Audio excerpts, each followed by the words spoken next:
kogoś zawodników na ławce, panowie. Panowie, rozkakujemy, to nie... Uważajmy na ten balans ciała, żeby nas na raz nie puść. Dawać panowie, dawać pewnością siebie.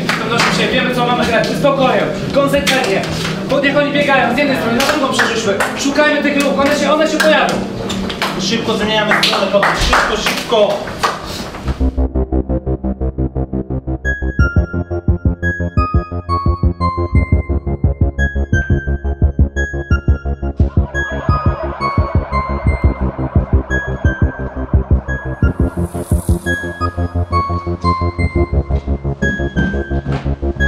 Zwróćcie uwagę, wyjdę 2-3 metry, zagram piłkę, mamy tu 3 na 3.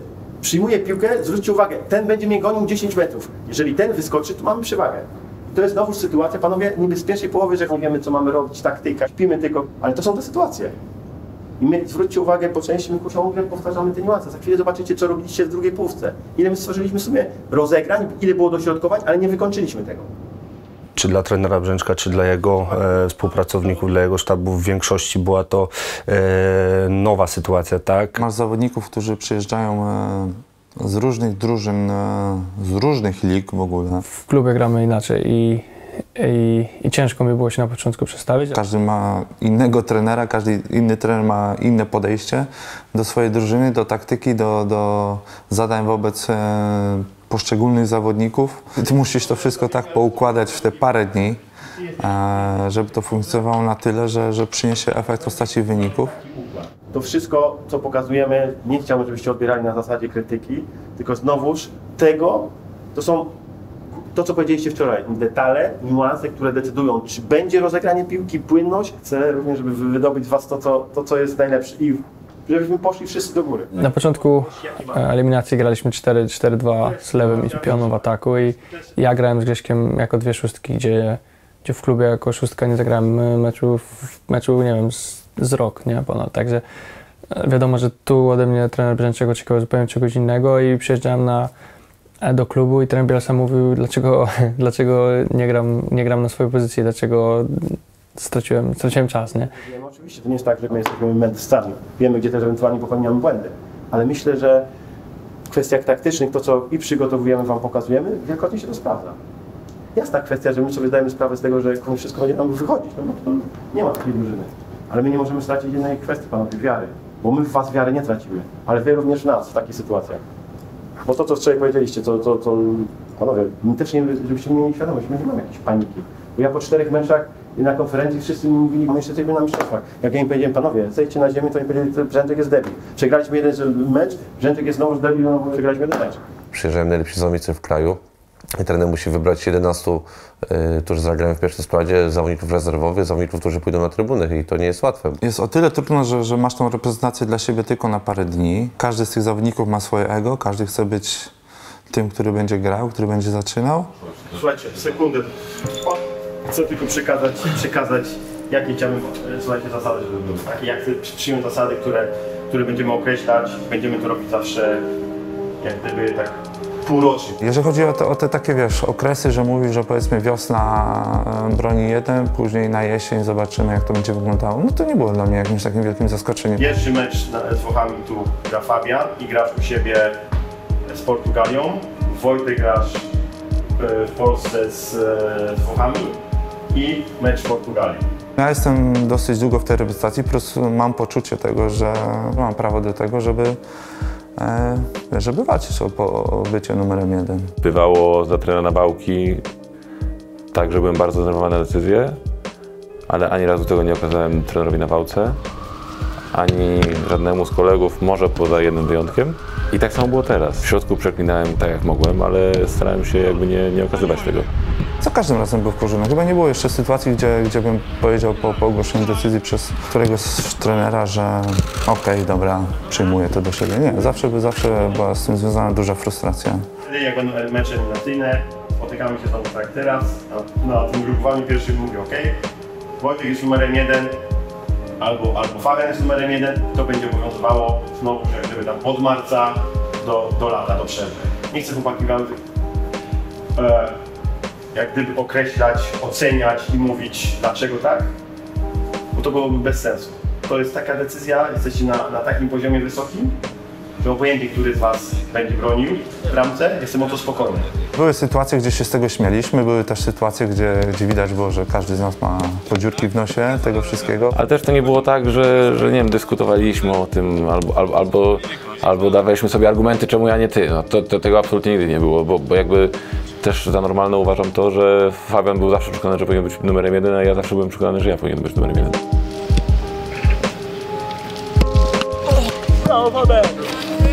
Pamiętam jak on w marcu ogłosił tą pierwszą decyzję i później był kolejne zgrupowanie w czerwcu i on sam powiedział, widzisz jakie życie jest, że zabierze, ale też potrafi oddać. Kiedy na mecze jesienne trener ogłosił, że bramkarzem numer 1 będzie Fabian, powiedział dokładnie tą samą rzecz. Życie pisze tak, jak Ty byłeś numerem 1 w kontuzji, dlaczego nie życzę żadnemu z Was, ale też również to przygotowanie, tak? Piłkarz wskoczył, bronił bardzo dobrze, tak jak Ty broniłeś bardzo dobrze, ale teraz jest taka decyzja. Pomyślałem, fajnie, raz się sprawdziłem, a drugi raz się nie sprawdzi. I się sprawdziło. Te eliminacje są takim troszkę podsumowaniem naszej rotacji w kadrze. My naprawdę z tego podchodzimy z takim dużym dystansem i bez jakiejś złości na trenerów, którzy podejmują różne decyzje. Jakby też im nie zazdrościmy. Okej? Jasne wszystko? Bardzo dziękuję. Herbatka przed treningiem. Podstawa. Trzeba rozgrzać.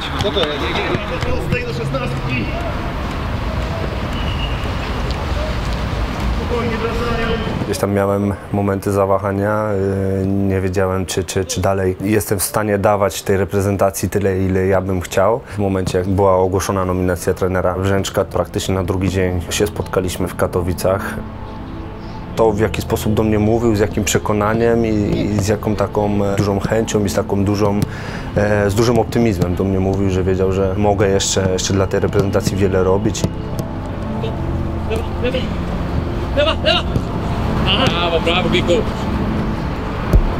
Także na pewno w pewnym względzie jest to też trenera zasługa, że cały czas w tej reprezentacji gram.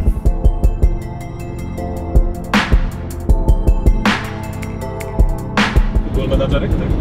Tak. Było prowadzić na Korei, tak? No ale to już wiesz, 2031, to już były odejścia, powroty. No, parę mistrzostw wygrałem, parę pucharów, ale Ligi Mistrzów jeszcze nie. Proszę Państwa, witamy w Rydze. Jest godzina 12:35 czasu lokalnego, a temperatura wynosi 7 stopni. Wejdzie? No. Nie ma nic do ukrycia. Nie, no to powiedz, jak się spało? Bardzo dobrze. Coś tam obudziłeś się lepiej, coś? Nie, Stawiło się coś? nie. Tak, bez kontekstu, tylko tak wiesz, taka pum, ujęcie ten, patrz. Przedstawiłem mu w głowie.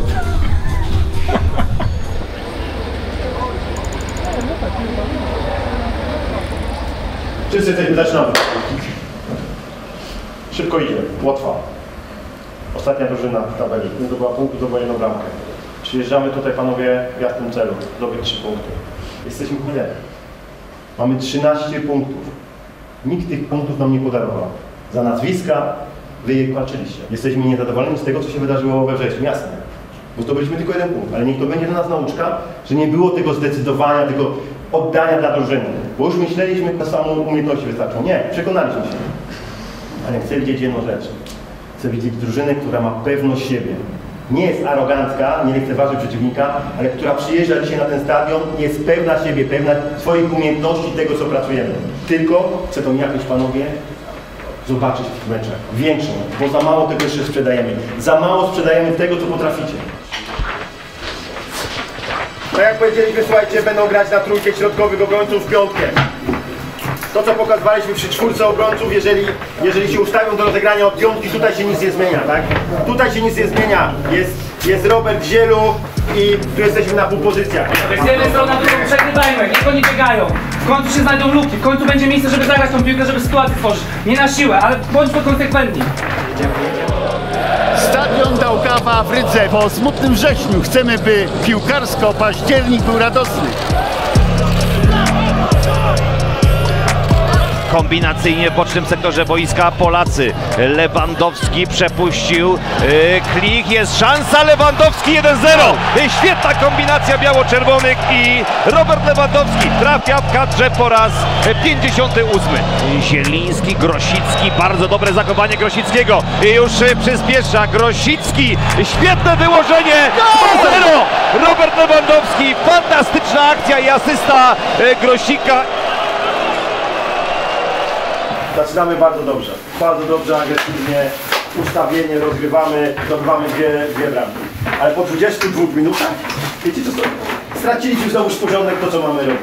Była koncentracja, słuchajcie, ostatnie 4-5 minut oni mają, nie wiem ile, 3-4 rzuty auty, 2-3 rzuty rożne, tak? Za dużo tego jest, panowie, jest więcej spokoju. Dalej od początku, drugiej połowy zaczynamy z pełną koncentracją. Na 15-20 minut maksa, panowie, znowu bramka! Kolejny!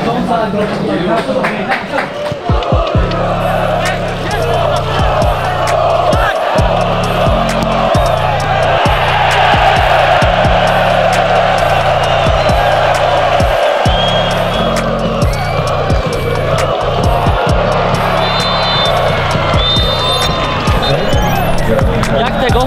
Jak Austria 3-1. Wygra? Macedonia wygrywa 2-1. Polacy wygrywają w Rydze z Łotwą 3-0 po 3 golach swojego kapitana.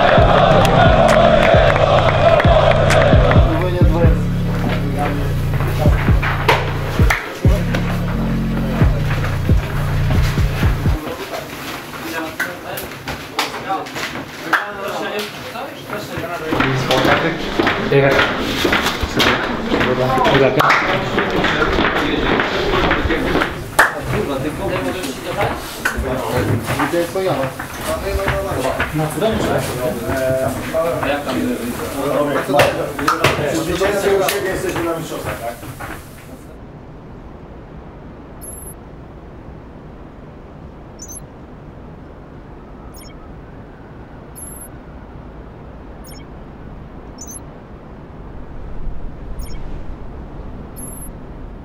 To był dobry mecz. 31 minut, z wyjątkiem może 12-13 minut pierwszej połówki, końcówki, tak? Gdzie straciliśmy porządek, gdzie straciliśmy tą dyscyplinę taktyczną w naszym ustawieniu, poruszaniu się. Z mojej perspektywy graliśmy w piłkę tylko przez 10-15 minut, bo jak strzeliliśmy w pierwszej połowie bramki, później nie graliśmy w ogóle w piłkę, graliśmy każdy jak na podwórku pod siebie i tyle. I skoro tak uważam, to ja zawsze mówię to, co gdzieś tam mi na sercu leży i po prostu uważam, że w danym momencie trzeba pewne rzeczy mówić. Wyniki były od początku tych eliminacji, ale zawsze czegoś brakowało. Teraz pracujemy nad tymi detalami i już widać, że już to idzie w odpowiednim kierunku. Każdy z nas zdaje sobie sprawę z tego, że graliśmy z ostatnią drużyną w tabeli, która nie zdobyła punktów.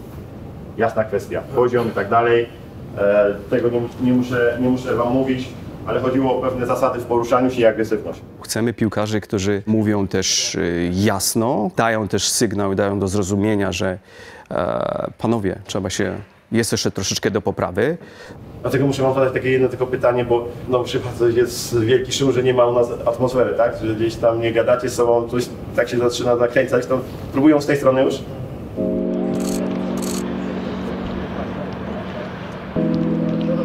Trener Brzęczek grał w piłkę i czuje szatnię i czuje zawodników i sobie z tym radzi. Wydaje mi się, że to jest jego taki diamencik, że zwraca na te detale szczególną uwagę i pokazuje pozytywne strony, ale też te negatywne, w których trzeba coś zmienić i naprawdę jak graliśmy te słabsze mecze, to po tych słabszych zawsze był ten lepszy mecz. Gdzieś zmienialiśmy te małe szczególiki. Trener chce, żebyśmy grali w piłkę, chce, żebyśmy rozgrywali od tyłu, to akurat mi się podoba, no ale tak mówię, ciężko jest to wdrożyć.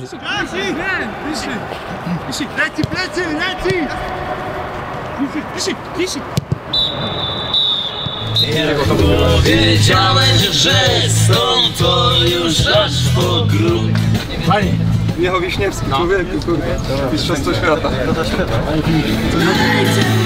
Za cały babski świat, za każdą z naszych wad, za każdą, co nas pijmy do laj, za podłużone szum. Te piły to do rana. Ty będziesz mi muzykę grał. Słuchajcie, zastanawiam się tylko jeszcze nad tym, nad wariantem rzutów w defensywie rzutu rocznego, tak? Na jutro zmieniamy, Beryś wchodzi za Pięciej na prawą obronę, a Reci wchodzi za Reusa, tak? Na lewą obronę. I teraz tak, zazwyczaj mieliśmy jakby piątkę i teraz się zastanawiamy, dlatego chcę chwilę, żebyśmy przedyskutowali. Trener miał jakąś wizję od samego początku, która była widoczna i jest widoczna do dzisiaj. Czasami można było powiedzieć, a robienie tego na treningu to nie ma sensu. I trener słuchał, ale to samo było z trenerem Nawałką. Jakby to jest współpraca. My wiemy, kto jest szefem, ale to musi być współpraca. Jak na to ustawienie? Ale to Gliku jest coraz w strefie, czy... On jest troszeczkę przed, ale tak. On jest troszeczkę przed, jak atakuje na te wszystkie centralnie. Mamy też zawodników, którzy na jakimś tam poziomie grali w życiu, którzy nie boją się mówić i słuszne jest to, że czasami muszą trenerowi podpowiedzieć. Jak mnie przejdzie, to wtedy Glika nie ma za mną. Ale Bedi jest za daleko. Nie, no bo to będzie Bedi, jest tak, jesteś ty, Bedi i jest Krycha, tak? Ale jak jest taka sytuacja, to lepiej dla niego, żeby atakował i był cofany, bo to jest trudne, jak on będzie stał, piłka będzie, to będzie skakał, tak. Ja wiem, że na ci trzech zawodnicy, którzy stoją, to jest trudno wygrać, bo bez względu na to, że nawet się trochę cofasz i dla niego będzie lepiej, jak będzie niżej i nawet wybiegał trochę i wtedy będzie wygrywał. Lucjan. Ale czy męskie czy żeńskie obojętnie? A Leonardo to jest Leo czy Leon? To jest inne imię. No właśnie, no dlatego ty powiedziałeś jedno, ja mówię drugie. To ja sobie mówię Leon. Ludwik. Tymoteusz. Teofil. Co? Teofil na stop. Tobiasz. O, Tobiasz. Masz? Ale kto ostatni? Teo. Co Teo? Nie Teo. Nie masz jeszcze Teo. Przegrałeś. Jak nie ma?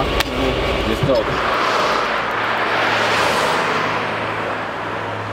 W bramce Szczęsny, od prawej strony Bereszyński, Glik, Bednarek, Greca, druga linia od prawej Szymański, Góralski, Krychowiak, Grosicki, Zieliński, Lewandowski i jak zawsze panowie ci, którzy nie grają, ale którzy decydują zawsze o sile drużyny i o sukcesach. W szczególności w takich momentach, kiedy nie idzie, wchodzą na boisko i robią robotę. Ostatnio wam mówiłem, ile bramek i ile asyst ci zawodnicy mieli. Zdobyliśmy w sumie 13 bramek, z tych 13 bramek 7 byli zaangażowani, albo zdobyli bramki, albo mieli asysty zawodnicy, którzy wchodzili ponad 50%, panowie. I to musi pozostać, bo mimo tego wkurwienia, co jeszcze raz wam powtarzam, zawsze będę powtarzał, rozumiem. Kiedy trener czyta, powiedzmy, tą 23 meczową, daje 11 podstawowych zawodników, 12 jest wkurwionych. Masz w jednej sali więcej zawodników wkurwionych niż zadowolonych z decyzji trenera. I musisz tej 12 dać jakieś słowa, nie tyle otuchy, ale motywacji do tego, żeby byli przygotowani do meczu, że potrzebujemy ich. Panowie, jak doskakujemy, to nie... Uważaj na ten balans ciała, żeby nas na raz nie pójść. Dawać pewnością siebie, wiemy co mamy grać, z spokojem, konsekwentnie. Bo niech oni biegają, z jednej strony, z drugą przyszły. Szukajmy tych luk, one się pojawią. Panowie, to jest nasza świątynia i nasz Bogiem podziwienstwa, kto wygramy? Czy to już dziś, czy tego wieczoru będziemy świętować awans do finałów Mistrzostw Europy i tym samym byłoby to też wydarzenie historyczne, a więc awans do trzeciego turnieju z rzędu. Grosicki i Reca. Grosicki przepuścił tę piłkę przed siebie. Krychowiak uderza, Krychowiak! Ale on ma w tym sezonie ciąg na bramkę niesamowity. Bereszyński poszedł do linii końcowej, Bereszyński zdołał dośrodkować, kto zamknie, Lewandowski, ależ byłby to gol! Krychowiak zgarnął tę piłkę, pięknie to zebrał, jest Szymański, szansa! I jeszcze Zieliński, poprzeczka! Te eliminacje pokazały, że jak wartościowymi zawodnikami są zawodnicy rezerwowi, którzy wchodzą i którzy odmieniają losy spotkań. To jest bardzo ważne. Wchodzą piłkarze, którzy czekają na swoją szansę i chcą zaistnieć, tak? Wejść i właśnie zrobić taką różnicę, jak robią.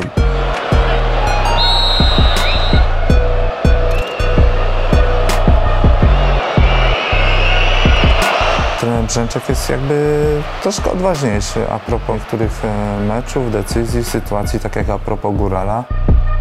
Góral praktycznie całą eliminację był taką osobą, która pojawiała się gdzieś tam na ostatnie parę minut, żeby tam w cudzysłowie zabić mecz i jeszcze kogoś może przy okazji. w takim ważnym, decydującym praktycznie meczu w awansie wychodzi w pierwszym składzie i prawdopodobnie jest najlepszym zawodnikiem na boisku. Czekamy na więcej, czekamy na zdecydowanie więcej już w drugiej części spotkania. Nie wykorzystaliśmy, nie chcieliśmy na tej bramki, zaraz strzelimy. Zaraz pokażemy wam dwie sytuacje, ale musimy konsekwentnie to robić, co w tej pierwszej połówce. To ostatnie jeszcze tylko podanie. To jest jeszcze ostatnie podanie. Jedna kwestia to zwróćcie uwagę, przytrzymaj chwilę. Zwróćcie uwagę, jak ważną jest to ustawienie i to ustawienie, bo wtedy mamy tu 5 na 3 i cały czas są te pozycje wolne, które wykorzystujemy. Niech ta trójka biega, oni padną, muszą paść. Musimy zgarnąć, że sytuacja po bramie. Tego właśnie jest. To będzie nagroda za tą waszą grę. Można dać awans.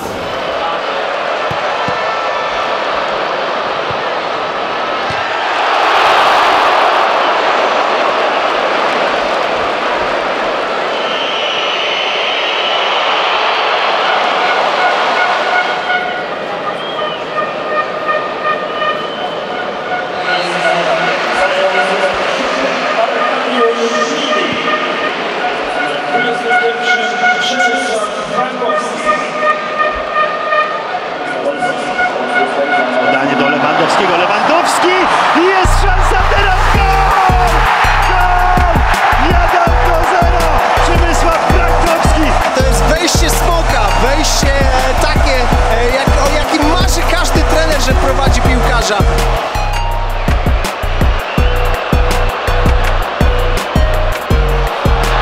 Jest okazja. Milik! 2-0. Zmiany, które dzisiaj zrobił trener Brzęczek, doskonałe. Wymęczyliśmy Macedończyków. Polska jedzie na Euro 2020. Trzeci awans z rzędu. O, Kamilo! Jak drugi kontakt z piłką, wiesz do mnie drugi bramka. Brawo dla tej reprezentacji, gratulacje dla piłkarzy, gratulacje dla Jerzego Brzęczka. Po raz pierwszy w historii zdarzyło się, że reprezentacja Polski kwalifikuje się do 3 kolejnych turniejów mistrzowskich. Drużyna jest świadoma, że to był ten minimalny cel. Cel, który został osiągnięty na 2 spotkania przed końcem, co też trzeba docenić. Jakoś nie dało się odczuć takiej euforii, jaka miała miejsce przy okazji po każdych innych awansów. Zdajemy sobie sprawę z tego, a propos tych naszych ambicji, że ten awans to był takim troszkę obowiązkiem.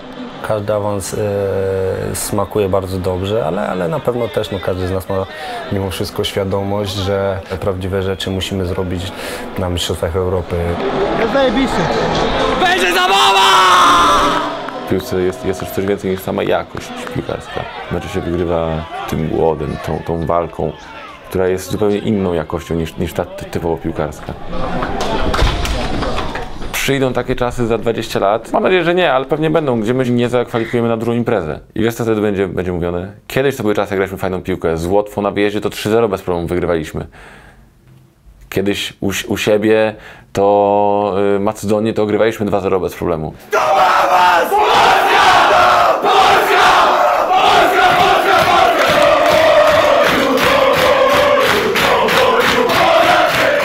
Każdy będzie pamiętał tylko wynik. Do wyniku domówią sobie historyjkę. Jak wynik będzie, to potem każdy pamięta dobrze mecz. I dlatego myślą, że gra była fajna. Gratulacje za ten mecz, ale za cały ten okres naszej wspólnej pracy. Jestem bardzo dumny z tego, co dzisiaj pokazaliście jako zespół. Tak wielokrotnie na ten temat rozmawiamy. Cierpliwość, czas, spokój. I będziemy mieć dużo satysfakcji. Dziękuję. Brawo!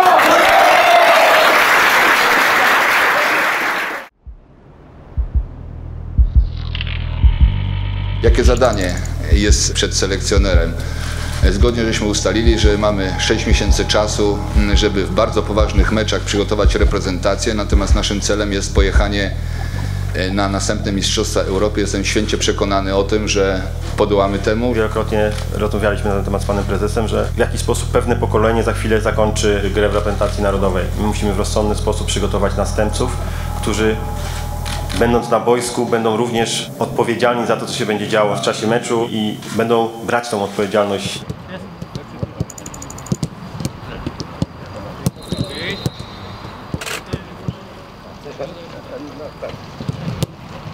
jest to drużyna, która z jednej strony troszkę odzyskała głód, którego brakowało w ostatnim czasie. Może też dzięki temu, że weszło paru młodych zawodników i taka teraz została nie tyle zmieniona, co odświeżona lekko. Każdy uważam, że z młodych zawodników, którzy wchodzą, powinien znać swoje miejsce w szeregu. My możemy zabłysnąć tylko na boisku i pokazać się z jak najlepszej strony i przekonać zawodników, sztab, że jesteśmy tutaj, że oni nie popełnili błędu przy selekcjonowaniu i że jesteśmy tutaj, żeby pomóc. To jest pierwsza reprezentacja, to poziom jest bardzo, bardzo wysoki i ci zawodnicy muszą zdawać sobie sprawę, że dostają szansę, no to musimy wykorzystać, bo kolejni zawodnicy też czekają. Nie wierzę, że nie ma ludzi, którzy są w stanie wskoczyć do reprezentacji w polskiej lidze. Tak jak to było na przykład z Bartkiem Kapustką w 2016. Tak jak to nagle w pewnym momencie w tej chwili Sebastian Szymański jest już zawodnikiem, który gra w Europie i jest albo blisko pierwszej 11 reprezentacji. Kurde, wiesz co, chciałbym koncert. Dokładnie, potem będziemy jechał, tak. Gdzie, co ty robisz? Daj lepiej. To ma pierwszy twój mecz od początku. Bez żadnych kompleksów. Masz umiejętności, a tego grasz. Bez żadnych kompleksów, to co robisz na co dzień, super. I nie ma, martwić się, nie bać się, że gdzieś coś nie wyjdzie, każdy popełnia błędy. Nie ma takich zawodników. Pamiętam moment, w którym on wyskoczył zupełnie znikąd. I nagle wszyscy mówią, o, a ten jest dobry. Ale dobre wejście masz. Drugie zgrupowanie. Musi być zadowolony. Zadowolony jestem. Fajnie, że wiesz. Tego początku. Takie piękne chwile. Piękne chwile nawet nie dla młodego, ale dla każdego zawodnika. Trzeba czerpać z tego jak najwięcej. Trzeci, że młodzi wchodzą, Krystian no tak. Sebastian Szymański też fajnie, nie? Super, no. To jest potrzebne. Duża wartość. Teraz statystyki niech poprawiają, bo sama gra to jedno, ale... Już asystę zaliczył, więc... No tak, no ale jak najwięcej z tego, to jest później najważniejsze. A jak w ogóle? Fajnie, spokój, cisza. Jeśli odpowiednio się szuka, to jeszcze ze dwa takie diamenty mogą wyskoczyć. Ale pokój z Bielonem, Bielan już czeka. Tak? Kamil, witamy Cię serdecznie. Debiutant pierwszy raz w pierwszej reprezentacji. Witamy Cię serdecznie tutaj. Dzisiaj nie jesteś w kadrze, ale będziesz walczył o to, żeby być w tej kadrze w następnym spotkaniu. Patrząc na Lecha, na nas interesujący Jóźwiak, nie było Makuczewskiego, który po kontuzji, wiadomo, tak samo. Patrząc z Legii na pewno Szymański i Wieteska.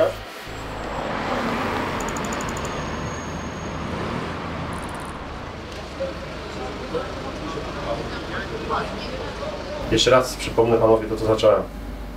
To będzie cięższe spotkanie i przypomnijmy sobie również mecze, które rozgrywaliśmy i w Słowenii, i w Macedonii.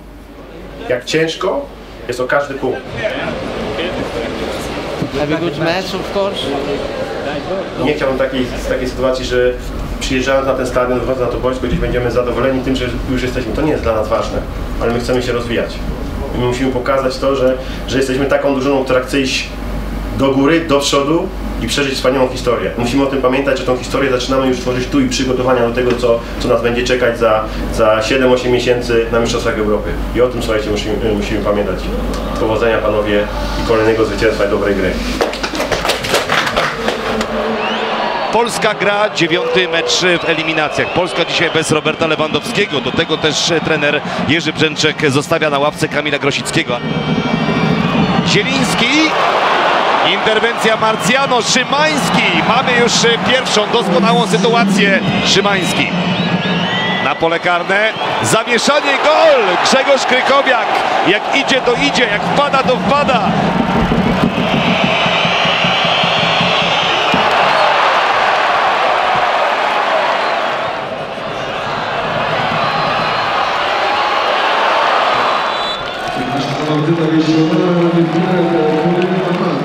Panowie, biegi mamy 1-0. Kurwa, jest za mało. Mamy tyle sytuacji, panowie, których nie wykorzystujemy. Dalej, panowie!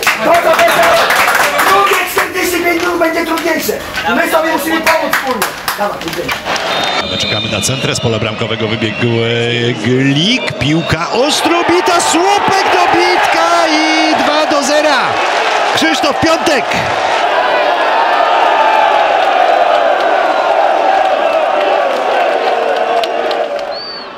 Jeszcze Zachawi, ale szansa i gol!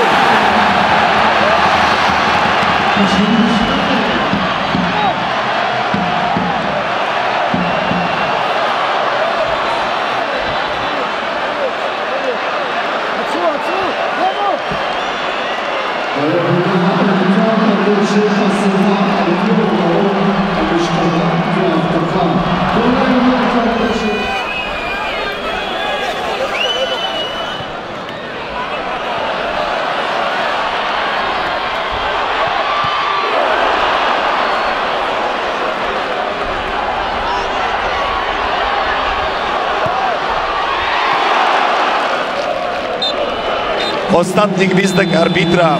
Wygrywamy kolejny mecz w tych eliminacjach. Do 60 minuty wszystko układało się perfekcyjnie. Potem daliśmy się zepchnąć, ale gospodarze strzelili tylko jednego gola.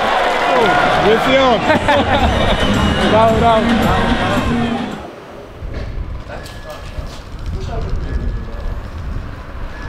Wiadomo, że straciliśmy ważną postać tej kadry, Piszcza. Dobrze. Witam, tam miejsce dla Ciebie przygotowane. Pewnych rzeczy się nie da oszukać, ale mamy też teraz kolejnych zawodników i wydaje mi się, że mamy troszeczkę większą tą kadrę. Jak sobie przypominam Euro w 2016, nie mieliśmy aż tak dużo zmienników, którzy wchodzili i dawali nam takiego kopa. Także to jest bardzo ważne w tym momencie. Bo pierwsza połówka była idealna, pressingiem, z wyjściem, dograniami, sytuacjami nie wykorzystaliśmy. W drugiej połówce, panowie, zaangażowanie, wszystko ok, odbiory piłki, ale de facto oprócz bramki, którą zdobyliśmy po stałym fragmencie gry i praktycznie sytuacji w ostatniej minucie Roberta, 2 strzały w jednej akcji, my wyjeżdżaliśmy z akcjami, ale nie stworzyliśmy już praktycznie żadnej sytuacji. To jest statystyka, słuchajcie, zwróćcie uwagę. 9 strat zakończonych kontratakami rywali. Od 67 minuty mieliśmy 7 znaczących strat, bardzo ważnych i z tych 7 strat przeciwnik oddał nam 5 strzałów. 87, tu straciliśmy piłkę i straciliśmy bramkę. To jest moment, kiedy my prowadzimy 2-0.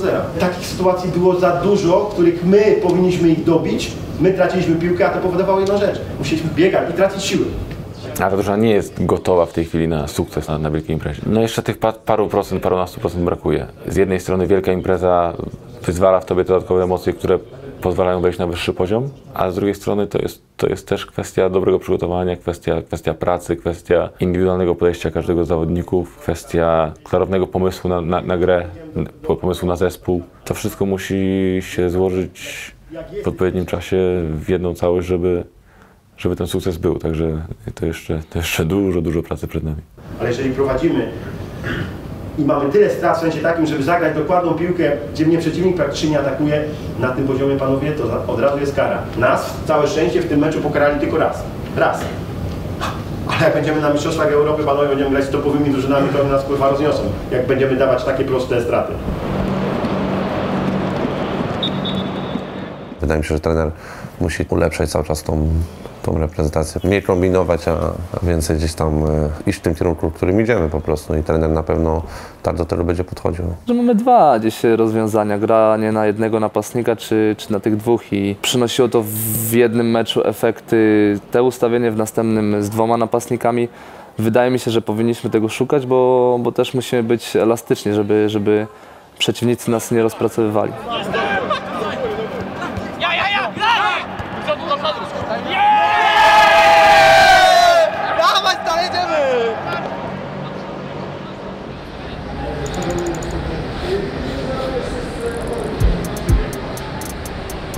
Ostatni mecz, panowie, w roku, oczywiście pożegnania Łukasza, jeżeli chodzi o występy w reprezentacji narodowej. Wychodząc na Stadion Narodowy, mamy na myśli to, co nas czeka już na Mistrzostwach Europy, żebyśmy dalej robili postępy i dalej się rozwijali jako drużyna. Dawaj, jeszcze chwila, panowie, dawać, wychodzimy, panowie, ostatni mecz, ostatnie spotkanie w tym roku, panowie. Panowie, jedno zdanie. Pokażmy, że zaczęliśmy tutaj tworzyć coś wielkiego. Pokażmy to. Z Bogiem po zwycięstwo, kto wygra? 19 listopada 2019 roku każdy kibic piłki nożnej w Polsce zapamięta tę datę z 2 powodów. Po pierwsze, puentujemy dzisiaj kolejne zwycięskie eliminacje do wielkiego turnieju. Zagramy w Mistrzostwach Europy 2020. Po drugie, dzisiaj kończy się reprezentacyjna przygoda Łukasza Piszczka, który zagra w reprezentacji po raz 66. Zieliński w pole bramkowe, Oblak wychodzi przed pole bramkowe, będzie szansa, raz strzał z daleka! Gol! 1-0! Sebastian Szymański, ale on dokroknął! Agresywna walka, tutaj sygnalizuje kontakt z bramkarzem, Kamil Glik. Będzie zmiana, a więc bez Glika, szkoda. Dziękujemy Kamilu za te wszystkie mecze do tego dzisiejszego.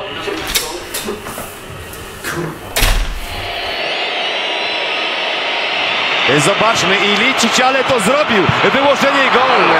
Kapitalnie Ilicic. Wszyscy wstają z miejsc. Za chwilę pożegnanie Łukasza Piszczka. Ależ to była piękna przygoda. W ilu on jest 11 stuleciach na prawej obronie. Pan piłkarz Łukasz Piszczek. Szacunek, dziękuję. Dziękujemy Piszczu.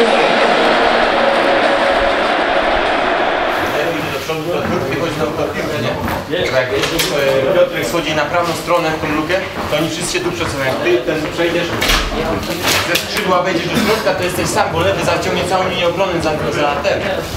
A jak z lewy znowu wychodzi, to ty ze skrzydła biegaj za jego plecy. To jest ten moment, kiedy Kurtis przechodzi na pół pozycję, jest piłka zagrana do niego i szukają nam tej piłki podciętej za plecy. W taki sposób nam strzeli bramkę. Tu musimy iść na wsparcie, bliżej na asekurację.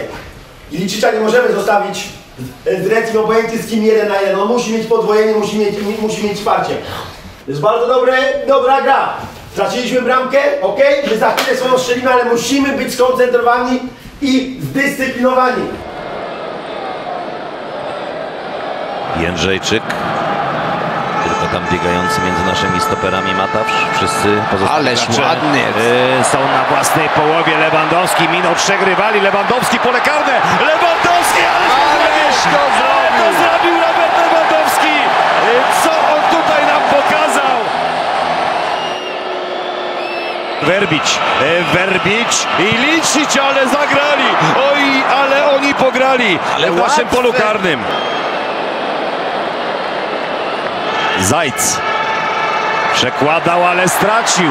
Zieliński Lewandowskiego. 4 Polaków, Lewandowski w polu karnym. Spychany przez Blažiča, wciąż Robert. Lewandowski, Grosicki, gol! Jest bramka! Brawo! Fantastycznie Góralski!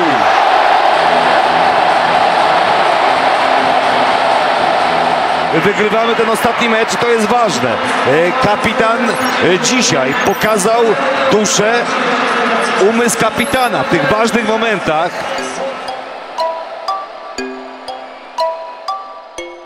Wiesz, co jest fajne, że my słyszymy tyle negatywnych komentarzy ze strony dziennikarzy, mediów, natomiast każdy mecz eliminacji na stadionie narodowym tylko czułeś jakby takie, nie wiem, wsparcie ze strony kibiców.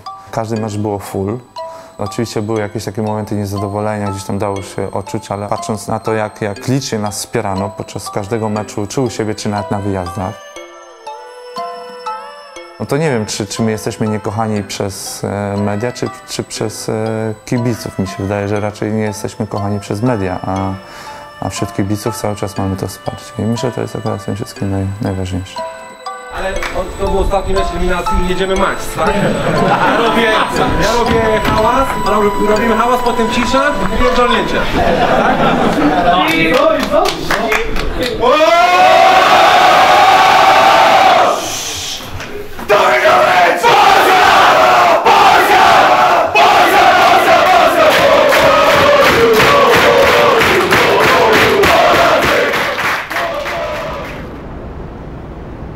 Zakończyliśmy dzisiaj pierwszy etap.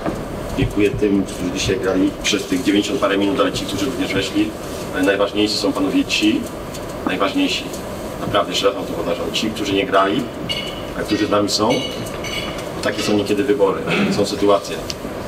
Ale tylko wtedy nam się uda utrzymać poziom i iść do góry, jeżeli to właśnie Wilson. Brawo Wilson.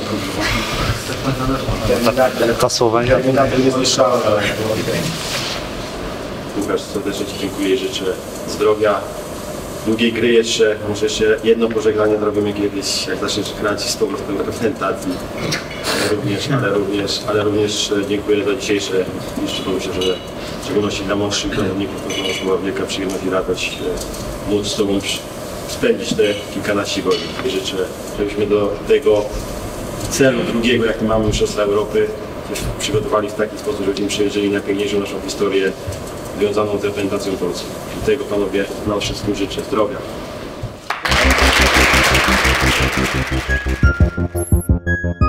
My musimy być troszkę realistami. Chcielibyśmy wygrać, ale czy nas na to stać? Bycie w 8 najlepszych drużyn w Europie jest cholernym sukcesem. Przede wszystkim, żebyśmy byli gotowi na ten pierwszy mecz.